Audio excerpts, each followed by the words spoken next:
ውድ ሴት ተማሪዎቻችን አሁን ደግሞ በቀጣይ የምንመለከተው ስለ ግራፊካል ሪፕሬዘንቴሽን ኦፍ ሞሽን ይሆናል ማለት ነው። እንዴት አድርገን ነው በኤክስ ዋይ ኮኦርዲኔት ግራፊካሊ ሞሽኖችን ሪፕሬዘንት ማድረግ የምንችለው የሚሆነውን እንመለከታለን። የመጀመሪያው ታይፕ ኦፍ ግራፍ ፖዚሽን ታይም ግራፍ ነው። እንደምትመለከቱት በዋይ ኮኦርዲኔት ላይ ፖዚሽን ይኖራል፣ በኤክስ ኮኦርዲኔት ላይ ደግሞ ታይም ይኖራል ማለት ነው። ስለዚህ በእነዚህ አይነት ግራፍ ላይ ስሎፑ ምንድነው ኢንዲኬት የሚያደርገው ቬሎሲቲ። ስለዚህ ፖዚሽን ታይም ግራፍ ላይ ሁሌም ቢሆን ስሎፕ ቬሎሲቲን ኮንሲደር ያደርጋል ማለት ነው፣ ወይንም ደግሞ ሪፕሬዘንት ያደርጋል። በሌላ በኩል ደግሞ እንዲህ ስትሬት ላይን ሆሪዞንታል ላይን በሚሆንበት ጊዜ ምንድነው ኢንዲኬት የሚያደርገው ማለት ነው ያ ኦብጀክት እንደማይንቀሳቀስ ወር ደግሞ ስፔሲፊክ ፖይንት ላይ እንደቆመ ያሳያል። ለምሳሌ እዚህ ጋር ታይማችን 5 10 15 20 ሰከንድ በላይ ደግሞ 5 20 15 20 ያለ ቢቀጥል በዚህ ጋር እንደምትመለከቱት ያ ኦብጀክት 15 ሜትር ላይ ምን አድርጓል ማለት ነው ቆሟል ማለት ነው። ታይም ቢቀጥልም ዲስፕሌስመንት ላይ ግን ቼንጅ የለም አይደለ? ስለዚህ ሪቨርስድ ኦር ደግሞ የቆመን ኦብጀክት ያሳያል። በዛ በኩል ደግሞ ስትሬት ላይን ደግሞ ቢሆን at certain angle ስትሬት ላይን ደግሞ ቢሆን ዩኒፎርም የሆነ ኮንስታንት ስፒድን or ደግሞ ኮንስታንት ቬሎሲቲን at certain angles አንግላር ስለሆነ at certain angle ኮንስታንት የሆነ ቬሎሲቲን ኢንዲኬት ያደርጋል ማለት ነው ስትሬት ላይን ቢሆን። ኦኬ በሌላ በኩል ደግሞ ሁለተኛው ቬሎሲቲ ታይም ግራፍ ነው። ቬሎሲቲ ታይም ግራፍ ላይ ደግሞ በኤክስ እና ዋይ ኮኦርዲኔት ላይ ቬሎሲቲ እና ታይም ነው የሚኖሩት። ስለዚህ ስትሬት ላይን ደግሞ በሚሆንበት ጊዜ ልክ እንደዚሁ ዩኒፎርም የሆነ ምንድነው አክሰለሬሽን ኦር ኮንስታንት አክሰለሬሽንን ኢንዲኬት ያደርጋል ማለት ነው። ስሎፑ ጀነራሊ አክሰለሬሽንን ነው ኢንዲኬት የሚያደርገው፣ ምክንያቱም ቼንጂንግ ቬሎሲቲ ኦቨር ታይም ምንድነው አክሰለሬሽን ስለሆነ አይደለ? አክሰለሬሽን is equal to vf minus v initial over time ስለሆነ ማለት ነው። ስለዚህ በዚህ መሰረት አክሰለሬሽንን ኢንዲኬት ያደርጋል ማለት ነው። ስለዚህ አሁን እዚህ ጋር አንድ ሳምፕል የሆነ ግራፍ አለ፣ እሱን ኢንተርፕሬት እናደርጋለን። ኖርማሊ እዚህ ጋር ቬሎሲቲ ታይም ግራፍ ነው። ስለዚህ የቬሎሲቲ ታይም ግራፍ ስሎፕ ምንድነው ኢንዲኬት የሚያደርገው አክሰለሬሽን ነው። እንደምትመለከቱት የቬሎሲቲ ታይም ግራፍ ላይ ስፒዱ ከ0 ወደ 20 ሄዷል። ስለዚህ ፋይናል ቬሎሲቲ ከኢኒሻል ቬሎሲቲ በሚበልጥበት ጊዜ ምንድነው ብለናል? አክሰለሬሽን ነው ብለናል። ፖዚቲቭ አክሰለሬሽን ማለት ስለዚህ አክሰለሬት እያደረገ ነው ማለት ነው ያ ኦብጀክት። ከዛ ደግሞ እዚህ ጋር እንደምትመለከቱት 20 ሜትር ፐር ሰከንድ ላይ ኦልሞስት ለ5 ሰከንድ ያክል ቆይቷል። ስለዚህ ኮንስታንት የሆነ ስፒድ እዚህ ጋር ይኖራል ማለት ነው። ስለዚህ አክሰለሬሽን ደግሞ at this point ምንድነው የሚሆነው ማለት ነው? ዜሮ ነው የሚሆነው ማለት ነው። ምንም አይነት አክሰለሬሽን አይኖርም፣ ምክንያቱም ኢኒሻል ቬሎሲቲ እና ፋይናል ቬሎሲቲ እኩል ስለሆኑ። ፎርሙላውን ድጋሚ ቼክ እናድርገው። ፋይናል ቬሎሲቲ ማይነስ ኢኒሻል ቬሎሲቲ ኦቨር ታይም አይደለ? ስለዚህ ፋይናልም 20 ነው፣ ኢኒሻልም 20 ነው። 20 minus 20 over any value t ቢኖር 0 over any value ምንድነው 0 ስለሆነ ማለት ነው። ስለዚህ አክሰለሬሽን እዚህ ጋር አይኖርም ማለት ነው። ኦኬ ከዛ በኋላ ደግሞ ከ20 ሜትር ፐር ሰከንድ አንስቶ ወደ 0 ሜትር ፐር ሰከንድ ድጋሚ ምን ያደርጋል? ዲሰለሬት ያደርጋል አይደለ? በዚህ ኬስ ደግሞ ምን ይፈጠራል? ፋይናል ቬሎሲቲ is less than initial ቬሎሲቲ አይደለ? ስለዚህ ዲሰለሬት ያደርጋል። እንደዚህ አይነት ደግሞ አክሰለሬሽን ምንድነው ብለናል? ኔጌቲቭ አክሰለሬሽን ነው ብለናል። ስለዚህ ዲሰለሬሽን ፕሮሰስ ይፈጠራል ማለት ነው። ስለዚህ በእንደዚህ አይነት መልኩ ማንኛውም አይነት የሞሽን ግራፍ ሪፕሬዘንት ማድረግ እንችላለን ማለት ነው። ኦኬ ናው ወደ ሪል ላይፍ ደግሞ ስንመጣ እዚህ ጋር የምንመለከታቸው ሁለት ኤግዛምፕል የሆኑ ዲቫይሶች አሉ። የመጀመሪያው ስፒዶሜትር ነው፣ ሁለተኛው ደግሞ ስቶፕ ዋች ነው። ስፒዶሜትር ማለት የመኪናዎች ዳሽቦርድ ላይ ያለ ዲቫይስ ነው።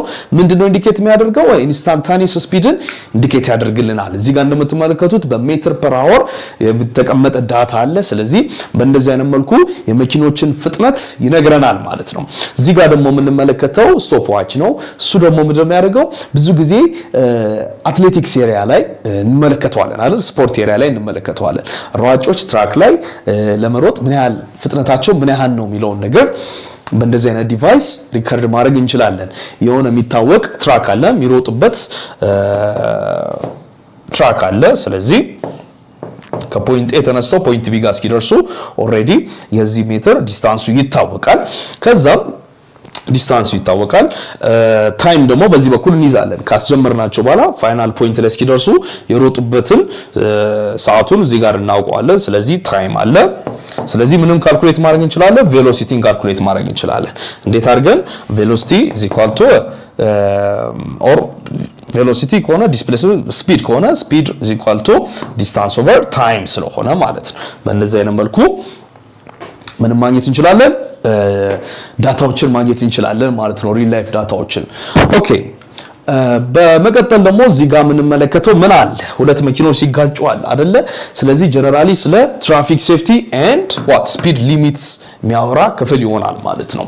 እንግዲህ ስፒድ ሊሚት ባይኖር ኖሮ መኪናዎች የመጋጨት ቻንሳቸው በጣም ሃይ ይሆን ነበር አይደለ? ስፒድ ሊሚት ለምን አስፈለገ?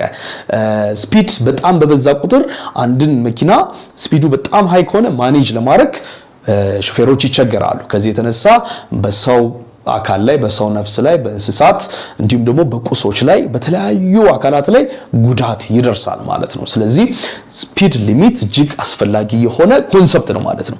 ስፒድ ሊሚት በመኖሩ ምክንያት የብዙ ሰዎችን ሕይወት፣ ንብረት፣ የብዙ እንስሳትን ነፍስ እንዲሁም ደግሞ የብዙ መልክዓ ምድር ላይ ያሉ የተለያዩ አካላትን ጤናማነት መጠበቅ ይቻላል ማለት ነው። መጠበቅ ይቻላል ምክንያቱም እጽዋት ሊወድሙ ይችላሉ አይደለ? የብዙ አይነት አደጋ አሁን መኪኖች ሲጋጩ የተለያየ ኤክስፕሎዥን ይፈጠራል፣ እሳት አደጋ ይነስ፣ ብዙ ነገር አለ። ስለዚህ ለነዛ ሁሉ መንስኤ የሆነው ስፒድ ነው በብዛት። ስለዚህ ስፒድን ሊሚት ማድረግ ያስፈልጋል ማለት ነው። ስፒድ ሊሚት አሁን በተለያዩ መንገዶች ላይ ስፔሻሊ አስፓልት ዳር ላይ እንደየመንገዱ አይነት ተለጥፎ እናያለን አይደለ? ያ የሆነበት ምክንያት እንደዚህ አይነት አደጋዎችን ምን ለማድረግ ነው? ፕሮቢት ለማድረግ ወይንም ደግሞ ለመከላከል ነው ማለት ነው። ስለዚህ ሃይ ስፒድ ድራይቪንግ እጅግ አስከፊ የሆነ ነገር ነው። ያ ደግሞ ምን ያመጣል? እንደዚህ አይነት ውጤቶችን ያመጣል ማለት ነው። ኦኬ ውድ ተማሪዎች፣ ስለዚህ አጠቃላይ በዚህ ዩኒት ውስጥ ምን ተማራችሁ የሚለውን ነገር ስንመለከት መጀመሪያው ምንድነው? ሞሽን ነው። ሞሽን ምንድነው የሚለውን ነገር ዲስክራይብ አድርገናል። ከዛ ደግሞ ስለ ሞሽን ታይፖች ደግሞ ተነጋግረናል አይደለ? ስለዚህ ሞሽን ማለት ጀነራሊ ምንድነው? ቼንጂን ፖዚሽን ነው አይደለ? አንድ ኦብጀክት within given amount of time ከአንድ ቦታ ወደ ሌላ ቦታ ሲሄድ የሚያደርገው ሂደት ያ እንቅስቃሴው ምን ይባላል? ሞሽን ይባላል ብለናል። ስፒድ ደግሞ ምንድነው? ስፒድ ደግሞ ማለት አንድ የፊዚካል ኳንቲቲ አይነት ሆኖ ጀነራሊ አንድ ኦብጀክት የሄደበት ዲስታንስ ሲካፈል ለፈጀበት ሰዓት እሱ ምን ይባላል? ፍጥነት ወይንም ስፒድ ይባላል። እሺ ምን አይነት ኳንቲቲ ነው? ስካላር ፊዚካል ኳንቲቲ ነው አይደለ? ዩኒቱስ ሜትር ፐር ሰከንድ ነው ብለናል። ቬሎሲቲ ደግሞ በተመሳሳይ መልኩ አንድ ኦብጀክት የፈጀበት ዲስፕሌስመንት የሄደበት ዲስፕሌስመንት ለፈጀበት ሰዓት ስለሆነ እሱ ደግሞ ምንድነው? ዲስፕሌስመንት ነው። ቬክተር የሆነ ፊዚካል ኳንቲቲ ነው አይደለ? ቬክተር የሆነ ፊዚካል ኳንቲቲ ነው። ስለዚህ አቅጣጫ ዲተርማይን ያደርጋል ማለት ነው። ስለዚህ ቬክተር ፊዚካል ኳንቲቲ ሲሆን ዩኒቱ ደግሞ ከስፒድ ጋር ምንድነው? ተመሳሳይ ነው። ሜትር ፐር ሰከንድ ይሆናል ማለት ነው። ስለዚህ ስፒድ እና ቬሎሲቲ ሲሚላሪቲያቸው ምንድነው? ዩኒት ላይ ሲሚላር ናቸው። እንዲሁም ደግሞ ሁለቱም ማግኒቲዩድን ኮንሲደር ያደርጋሉ አይደለ? ዲፈረንሳቸው ላይ ደግሞ ስንመጣ ስፒድ ቬክተር ዳይሬክሽንን ኮንሲደር አያደርግም። ቬሎሲቲ ግን ዳይሬክሽንን ኮንሲደር ያደርጋል ማለት ነው። በሌላ በኩል ደግሞ ያየነው ስለ አክሰለሬሽን ነው። አክሰለሬሽን ማለት ምንድነው ብለናል? የፍጥነት ለውጥ ነው ብለናል አይደለ? ስለዚህ አንድ ኦብጀክት ኤዘር አክሰለሬት ያደርጋል ወይ ደግሞ ዲሰለሬት ያደርጋል ማለት ነው። ስለዚህ ፍጥነቱ በሚቀያየርበት ጊዜ አክሰለሬት ወይ ዲሰለሬት ስለሚያደርግ ያ ተርም ምን ይባላል? አክሰለሬሽን ይባላል። የፍጥነት ለውጥ ማለት ነው። ስለዚህ እሱ ደግሞ እንዴት ነው? ቼንጂንግ ቬሎሲቲ ኦቨር ታይም ነው። ስለዚህ acceleration is equal to change in velocity over time ነው ማለት ነው። ስለዚህ በእንደዚህ አይነት መልኩ ካልኩሌት ማድረግ ይቻላል። ስለዚህ ውድ ሴት ተማሪዎቻችን ለዛሬ የነበረን ክፍለ ጊዜ ይሄንን ይመስላል። አሁን ደግሞ በቀጣይ ያሉትን ጥያቄዎች ሰርታችሁ በደንብ ዕውቀታችሁን በዚህ ቻፕተር ላይ ምን ያህል አወቅን የሚለውን ነገር በደንብ እንድታብሰለስሉ ከወዲሁ እንግዲህ አደራ እያልኩኝ እስከ ቀጣይ ቪዲዮ ድረስ በሰላም እንድትቆዩ እንግዲህ እመኛለሁ። አመሰግናለሁ።